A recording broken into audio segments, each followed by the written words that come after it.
Welcome to another episode of Salty Country. Do you notice anything different? Booms up. Well, today marks the 14th day or so since we went down.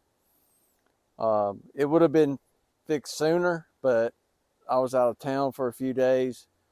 So technically, I guess on day 10 or so, we could have fixed it. But I just had the mobile repair rep come back this morning to press on this last fitting. So anyway, fall has arrived at the farm. It's about 52 degrees out right now, windy. Just feels chilly. It's kind of got that chill in the air. Leaves are turning drastically in the last week. Leaves have turned. So we'll be sharing some of that stuff here in the upcoming episodes. But what I want to do, I want to recap the hose that blew in case you have this issue on your excavator. This is going to be for a 303C CR excavator. And I'm going to also talk about the repair company situation and who helped me out. So stick around and we're going to walk through what I did for this fix. And hopefully if you ever have this problem, this will help you out. All right, I'm going to start right here at the panel that the fuel fill gauge is in. First thing you have to do is you're going to have to pull the engine access door off. It's got to come off so you can get this panel off. This panel has a bolt that goes in up here, goes in here. The nuts are made into the panel. So anyway, it's two bolts there. And then it has a rubber grommet that slides over this pin here. And you have to take the fuel cap off. But real simple. All right. See that shiny new fitting right there? That's it. So I believe that this was caused by this. I replaced this exhaust right after I got the excavator. What I think was happening is the heat was building up so much right here because the hose blew just past the fitting. And so anyway, hose blew there. We'll walk over here. It comes through the machine. Let's get this opened up.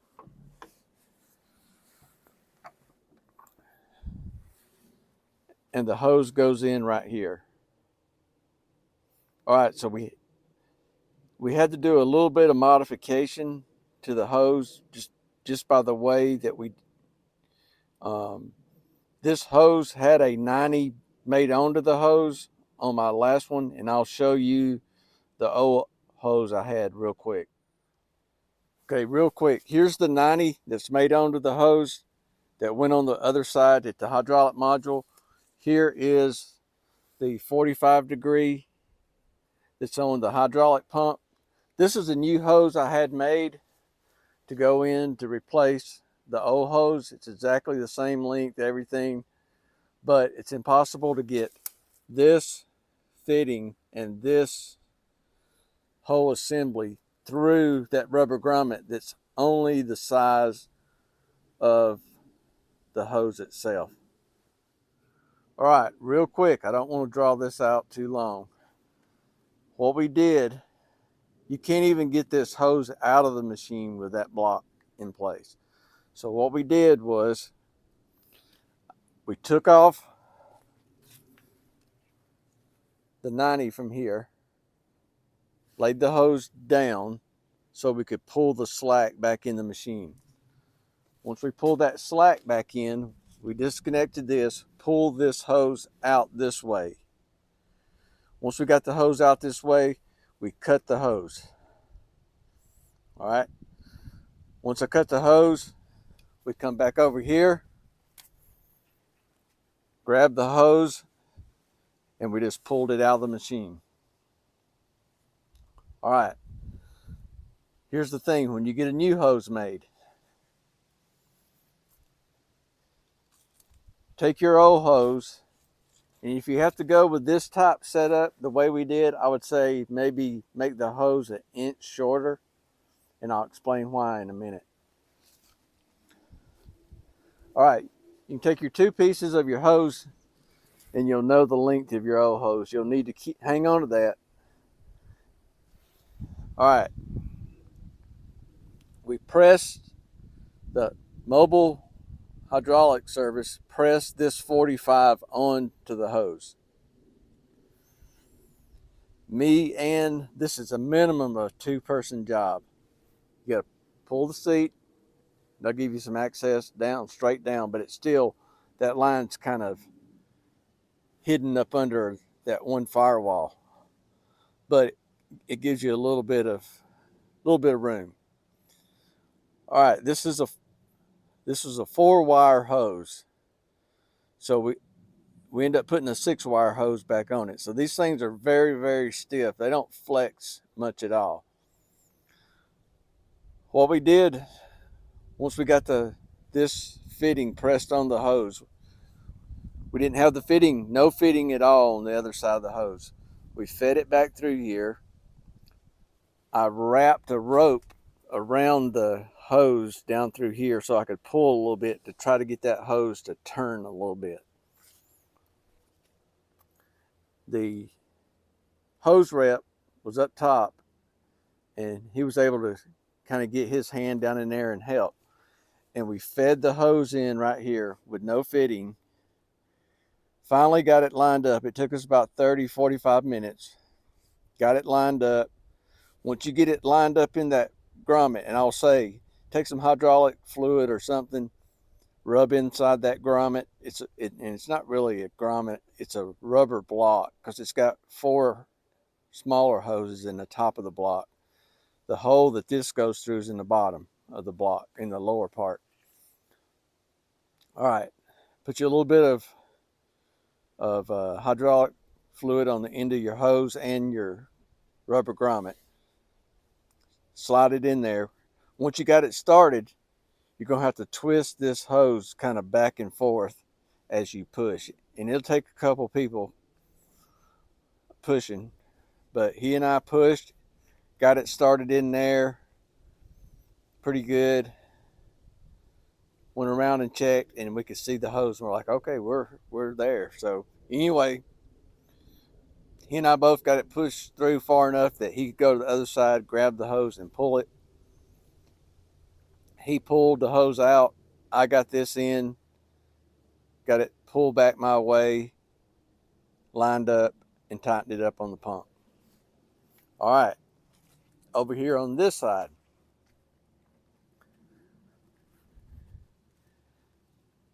the one thing that you got to request when you call the mobile service, these guys are typically very optimistic when you call them. Oh yeah, I can do that. Oh yeah, I can do that. And it's like they are hearing you, but they're not listening to you. All right. So I'm referring to Pertec, that hose company. Yeah. Oh yeah, we can do that. Yeah, we can do that. They came out and they're like, we're not touching it. They would not offer any advice, any assistance, no willingness to help or anything. All right, so what we had to do, you got to ask the mobile service if they have a mobile crimper, meaning not in their van. They need to have a crimper that they can crimp right here at the machine. If they go, yeah, I got a mobile crimper, you need to ask them. You got a mobile crimper that you can take out of your van and take to the machine and crimp this hose. And you tell them, this is the size hose, this is inside diameter. You tell them all that stuff, okay? All right. So once we got this pulled through here, he didn't have the right die for his crimper, so they ordered it, and I'm gonna explain the company here in a second that did it. All right, so they ordered that. He came back out this morning. He crimped this fitting right here on the hose. Here's a 90 that's threaded. The problem you're going to have if you want to run that hose straight down is you got that small hydraulic hose right here with that metal 90. It's going to want to hit. So we were going to offset it just a little bit, but we had to offset it a little bit more than I wanted because it's barely touching my hydraulic filter. And I'm going to probably end up putting some kind of a clamp on it and kind of pull it back away from that just a little bit. All right. So anyway, got that hooked up, got it serviced back up. And if this hose ever blows with you, it's going to drain that tank. So you're going to need 10 gallons of hydraulic fluid to reservice this tank. When we put the oil back in it, our hydraulic fluid back in it today, it's overfilled, so you're not seeing the mark on there. So I'm going to drain some of that back down, get it right here back in the middle. But let's crank it up, tested it a little bit this morning to make sure this right here holds. All right, one more thing I want to explain real quick. Where this hose goes in right here, there's a metal bracket, and it's right here. It's a booger to get to. That holds that rubber block in there. This is not going back in. That block, if it moves, I'll check it periodically, but I doubt that it moves much because it's got so many lines going through it. It's mainly to keep your lines from surging and bumping and that kind of stuff. But I'm gonna hang on to that in case I have this problem again. And if I ever decide I want to try to wrestle it back in there, I will. All right, so you'll have to pull the, you don't have to, in hindsight, we could probably, well, I'll say this, once you push it through that other block, if you don't have this block, that clip off, you won't get it out. So you have to pull that metal bracket off this block, and that will allow you to kind of come under and kind of through that bottom area of that block. All right, ignore all the bungee straps. I had this thing tarped up because it rained for a couple days here. All right, this pan right here kind of goes up under here. That's how I was able to access that bolt that was in this bracket. And it's a booger to get to. So anyway. All right. So that's the basic explanation of what I did. You know, that's just how I did it. That's my advice. If you have the same issue, you're going to have to make the decision if it happens to you, that same hose. The only other option is pulling the engine or taking the cab off. Both of them are major undertakings. So, I got this hose repaired under $1,000. And you may be going, what, under $1,000? Well, It was 2 trips out here. They ordered the dies for me. The hose itself for the mobile repair, being the type of hose it is, was probably been a $400 hose. You could take it to a hydraulic shop and probably get the hose made for $200, which this one was $220. So get the hose made, take your old one there, it's going to cost you $220, but then you're going to have a hose that you can't use. So anyway, okay, I want to talk about the company that fixed me up, Hosetek. I don't know if there's Hosetek mobile services where you live, but the thing to ask is, do you have a crimper that you can take out of your van and crimp this size hose at the machine? That's the critical question. If you ask those questions and they come out and they can't do that, I wouldn't pay them. I was almost tempted to tell Pertec to go shove it after they come out and said, oh, we're not touching it. You know, I explained what I needed on the phone that morning. Oh yeah, we can take care of you, blah, blah, blah. Got out here, we're not touching it. So anyway, this hose that I had made, $220. It cost me somewhere around $775 for 2 5-gallon buckets of hydraulic fluid and the new hose, and probably, I would say he was here for maybe 45 minutes this morning, and he was here probably a couple hours the first day, maybe 3. So anyway, Hosetek, they're a good company based on the experience I've had with them. Now, if their hose crimp doesn't work, then I'll have an issue, but I don't have any reason to believe it'll fail. So anyway, if you got a Hosetek around, talk to those guys first. All right, so I'm going to talk real quick about some things I'm going to do in an upcoming episode. The Pertec guy, when I got out here, let me back up. I asked Pertec to call me when he was about 30 minutes from the house so I could leave work, meet him here, and explain the situation. I got here and he was already here. He had the floor mat all flipped up, thrown over here, just dangling.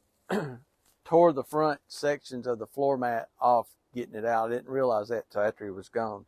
But anyway, I went to put the floor mat back and it was all tore. So he had the floor panel up right here, seeing if he could access it, which he could not.